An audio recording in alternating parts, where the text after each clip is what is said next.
முதல்ல ஒரு விஷயத்தை ரொம்ப தெள்ள தெளிவாக கிளியராக சொல்லிடுறேன். மாண்புமிகு திராவிட நாயகன் அவர்களின் நல்லாட்சியில் இதுவரை நாங்கள் தெரிவித்த எந்த ஒரு எம்ஓயும் எதிர்கட்சியினர் ஆட்சியில் இருக்கும் பொழுது அள்ளிவிட்டதை போல நாங்கள் என்றுமே செய்வது இல்லை. ஒவ்வொரு எம்ஓயும் உறுதி செய்யப்படும் எம்ஓக்காகத்தான் நாங்கள் கையெழுத்திட்டிருக்கோம். ஆகையால் தான் இதுவரை வரலாறில் இல்லாத அளவுக்கு 77% கன்வர்ஷன் ரேட்டு காமிச்சிருக்கோம் நம்ம தொழில்துறையில். இதை தாண்டி ஃபாக்ஸ்கான் நிறுவனம் நிச்சயமாக அந்த சொல்லியிருக்கும் அந்த number absolutely true, there is absolutely no doubt, அது நிச்சயமாக வருகிறது.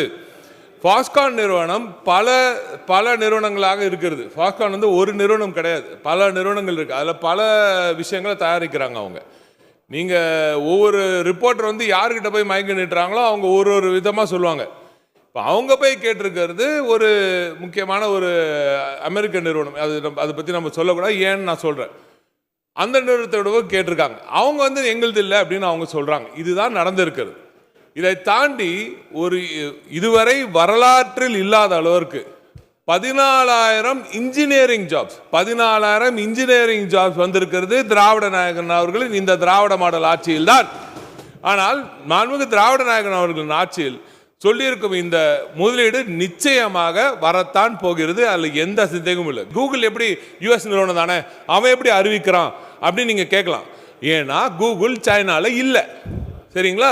சைனாவில் இருக்கிற ஒரு நிறுவனம், இன்னொரு யுஎஸ்லையும் இருக்கிற ஒரு நிறுவனம், இந்தியாவிலும் இருக்கிற ஒரு நிறுவனம் இந்த நேரத்தில் பெருசாக ஓப்பனாக அவங்களோட முடிவுகளை எல்லாம் சொல்ல முடியல.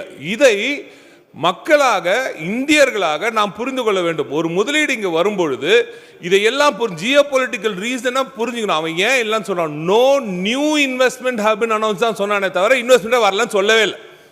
இதெல்லாம் உங்களுக்கு டிப்ளமேட்டிக்காக உங்களுக்கு படிக்க தெரியாதா? ஆட்சியில் நடத்தி இருக்கிறீர்கள், உங்களுக்கு நன்றாக தெரியும். ஏன் யார் எப்படி பேசுகிறார்கள் நன்றாக தெரியும். நான் உறுதிப்படி சொல்கிறேன், மாண்புமிகு திராவிட நாயகன் நமது முதலமைச்சர் அவர்கள் கையெழுத்திட்டது எந்த ஒரு தவறும் இல்லை, எந்த ஒரு உண்மைக்கு புறம்பான செய்தியும் இல்லை.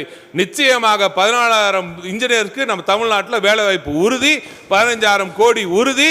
அதை தாண்டியும் வரப்போகிறது. இன்னும் கொஞ்சம் ஒரு சில மாதம் பொறுங்க, அது எவ்வளோ அதிகமாக இருக்குன்னு உங்களுக்கு நாங்களே காட்டுறோம், நீங்களே பார்ப்பீங்க. இதை நீங்க தயவுசெய்து, என்னோட கோரிக்கை ஒன்றே ஒன்றுதான், இவர்களும் சரி இந்த அவையில் இல்லாத ஒரு சிலர் இதை அவ்வப்போது நமக்கு வர முதலீடுகளை குறித்து தவறாக பேசுவதை வழக்கமாக வைத்திருக்கிறார்கள். இதை தயவு செய்து நிறுத்த வேண்டும். இது தமிழ்நாட்டின் இளைஞர்களின் எதிர்காலத்துக்கான ஒரு பிரச்சனை. ஒவ்வொரு முறை நீங்கள் இதை கொச்சைப்படுத்தி தவறு என்று சொல்லும் பொழுதெல்லாம், இதற்கு மேல ஒரு கிளவுடினஸை பரப்பும் போதெல்லாம் பலாயிரக்கணக்கான